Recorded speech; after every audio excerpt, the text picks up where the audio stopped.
Misteri terowongan Lampegan dan hilangnya Nyi Sadea penari ronggeng di Cianjur. Ada banyak infrastruktur yang merupakan peninggalan Belanda di Indonesia, salah satunya adalah terowongan Lampegan. Terowongan Lampegan merupakan salah satu terowongan tertua di Indonesia dan juga yang pertama dibangun di Jawa Barat. Terowongan Lampegan dibangun pada tahun 1879 sampai tahun 1882 di Desa Cibokor, Cianjur, Jawa Barat. Terowongan Lampegan pertama kali dioperasikan oleh perusahaan kereta api milik Hindia Belanda, Staatspoorwegen SS, dan melayani kereta api yang menghubungkan Batavia dengan Bandung via Bogor, Sukabumi. Rute ini dulunya digunakan pemerintah kolonial untuk mengangkut hasil bumi, seperti tebu, karet, kina, teh, dan juga kopi. Pembangunan terowongan Lampegan merupakan hasil kerjasama antara Staatspoorwegen SS dan pengusaha perkebunan di Cianjur yang bernama Van Beckman. Van Beckman menyetujui rencana pembangunan ini, karena menganggap bahwa nantinya jalur itu akan memudahkan usaha perkebunan yang ia miliki. Karena itu, akhirnya Van Beckman mengerahkan pekerjanya untuk membobol Bukit Gunung Keneng dari dua arah yang berlawanan, sehingga dapat tersambung. Menurut berbagai sumber, awalnya terowongan ini digali dengan menggunakan tenaga manusia, lalu dilanjutkan dengan menggunakan dinamit peledak karena mengalami kesulitan. Terowongan Lampegan memiliki panjang sekitar 686 meter, namun terowongan ini sempat runtuh karena bencana longsor yang melanda pada tahun 2000 silam. Setelah direstorasi, terowongan Lampegan lantas tak sepenuhnya kembali seperti sedia kala, panjangnya berkurang menjadi 415 meter. Ada banyak kisah yang menceritakan toponomi Lampegan. Dalam buku Kisah Tanah Jawa 2018 disebutkan bahwa nama Lampegan tercetus dari percakapan orang Belanda ketika kereta api memasuki terowongan Lempagan. Begitu katanya untuk memerintahkan agar lampu segera dinyalakan untuk membantu masinis mengemudi dalam terowongan gelap itu. Cerita lainnya mengatakan bahwa Lampegan merupakan perintah mandor proyek Van Beckman yang mencampurkan bahasa Indonesia dengan Inggris pada anak buahnya. Lem pegang, katanya ketika hendak memasuki terowongan untuk memantau hasil kerja mereka. Ada pula versi lainnya mengatakan bahwa Lampegan berasal dari teriakan kondektur kereta api, ketika memasuki kereta api yang menyuruh penjaga untuk menyalakan lampu sambil berseru, "Lampen aan." Lampen aan, yang artinya, nyalakan lampu. Meski begitu, apapun versi ceritanya, hasilnya para penduduk sekitar yang salah mendengar teriakan, seruan, maupun perintah itu memahaminya sebagai Lampegan. Selayaknya kisah bangunan-bangunan tua yang tak lepas dari kisah misteri maupun mistis, terowongan Lampegan rupanya tak luput dari hal itu pula. Konon, di dalam terowongan sering kali muncul penampakan wanita berkebaya merah yang diyakini sebagai Nyi Sadea. Nyi Sadea merupakan penari ronggeng terkenal asal Cianjur pada masa Hindia Belanda. Ia diyakini memiliki paras yang cantik dengan kulit putih yang diwarisi dari salah satu kakeknya yang berdarah Belanda. Pada masa itu, Nyi Sadea telah menginjak usia 25 tahun dan belum memiliki pendamping hidup. Bersama dengan grup kesenian ronggengnya, ia diundang untuk menghibur dalam pesta peresmian terowongan Lampegan yang dihelat dengan sangat meriah. Para pejabat Hindia Belanda pusat dari Batavia dan Priangan pun hadir. Bahkan, tampak Gubernur Hindia Belanda yang saat itu dijabat oleh Cornelis Pineker Hoordik, termasuk Bupati Raa. Prawira Direja. Bersama dengan dua rekannya, Nyi Sadea menari di bawah rintik hujan memakai kemben merah dan selendang kuning. Ia berlenggak-lenggok di atas panggung kecil di mulut terowongan yang diterangi lampu pijar. Jelang tengah malam, Setelah penampilan Nyi Sadea berakhir, ia berteduh di dalam terowongan sambil menunggu hujan deras mereda. Tak lama, Nyi Sadea mendengar suaranya dipanggil. Ia kemudian berjalan memasuki terowongan, lalu menghilang tanpa ada yang tahu kemana dan menjadi legenda hingga saat ini.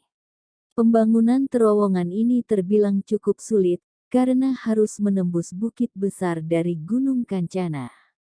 Terowongan ini pun rampung pada tahun 1882 dan diresmikan oleh pejabat Hindia Belanda dan pejabat lokal. Kini terowongan itu bertambah panjang menjadi 949 meter, dibangun membelah perbukitan Cidepong dan biasa dilewati oleh kereta di jalur antara Stasiun Maswati dan Stasiun Sasak saat di Kem 143+144. Penentuan asal-usul nama dari terowongan ini pun memiliki banyak versi. Mulai dari Van Beekman yang terus berteriak, lem pegang, saat memantau anak buahnya yang membangun terowongan ini. Ada juga yang mengatakan nama Lampegan berasal dari masinis yang selalu meneriakkan, Lampen Aan. Lampen Aan. Saat kereta yang dikendarainya sedang melewati terowongan tersebut. Kalau dalam bahasa Sunda sendiri, Lampegan memiliki arti sejenis pohon kecil. Pada tahun 2000 hingga 2001, terowongan ini telah mengalami beberapa kali renovasi, karena kerusakan yang terjadi akibat rembesan air hingga membuat longsor di mulut terowongan.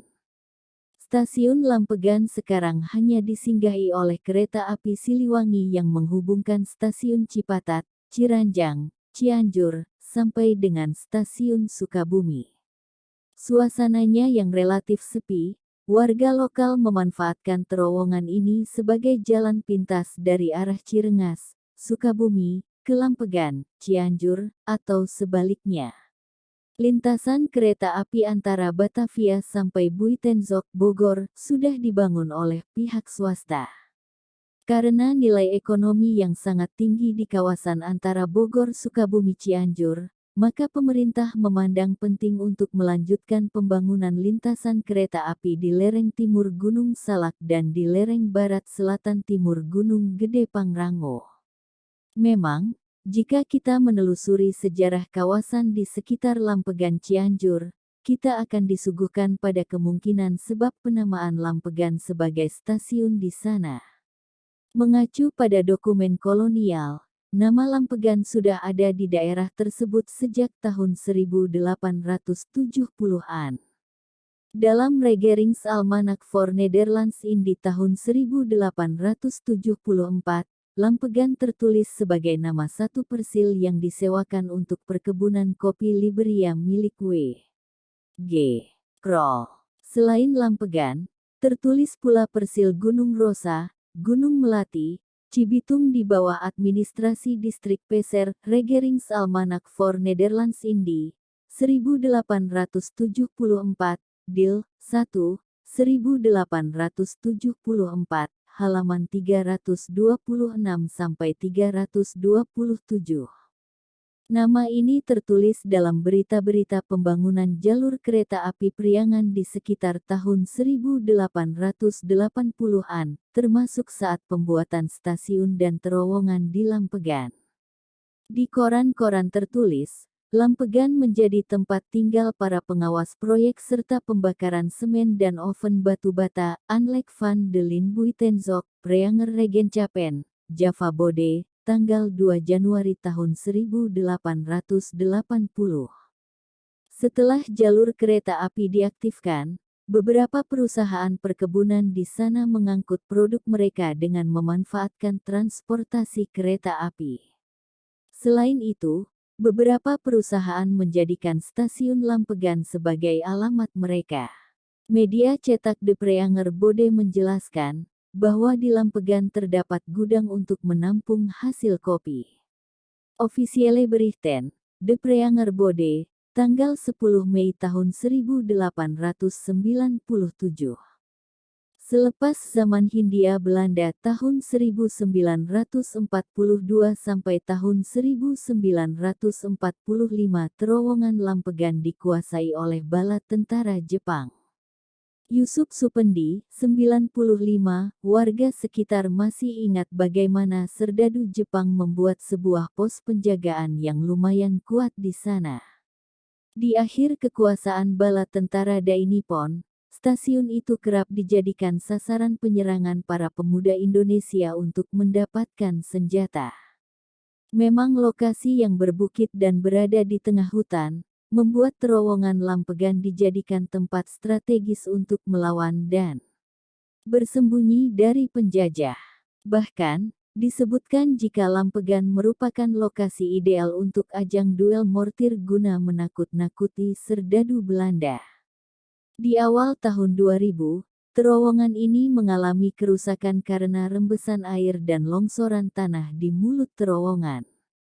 Kerusakan ini berujung pada kebijakan dinas setempat untuk memangkas terowongan. Pemangkasan ini dimaksudkan agar terowongan masih bisa dilewati dan menghindari kontur tanah yang rawan. Saat ini pasca direnovasi di tahun 2001, panjang terowongan tersebut menjadi 415 meter. Walau usianya sudah tua, Lampegan masih digunakan sebagai jalur kereta api. Akan tetapi saat ini, Lampegan merupakan stasiun yang sepi karena memang terpencil dan jauh dari keramaian. Tidak ada lagi gudang kopi atau kegiatan bongkar muat produksi perkebunan di sana. Stasiun Lampegan sekarang hanya disinggahi oleh kereta api Siliwangi yang menghubungkan stasiun Ciranjang, Cianjur, dan Sukabumi. Karena relatif sepi, warga lokal memanfaatkan terowongan ini sebagai jalan pintas dari arah Cirengas Sukabumi ke Lampegan Cianjur, atau sebaliknya. Walau begitu, stasiun Lampegan juga bisa dijadikan jalur wisata. Pasalnya stasiun ini letaknya tak jauh dari situs megalitikum, Gunung Padang, Cianjur, Jawa Barat. Tentu stasiun ini akan menjadi penunjang utama pariwisata di kawasan Gunung Padang dan sekitarnya. Menarik bukan ceritanya? Apakah Anda ingin mencoba melintas atau mengunjungi terowongan Lampegan yang dikenal misterius itu? Demikian sejarah terowongan Lampegan. Assalamualaikum warahmatullahi wabarakatuh.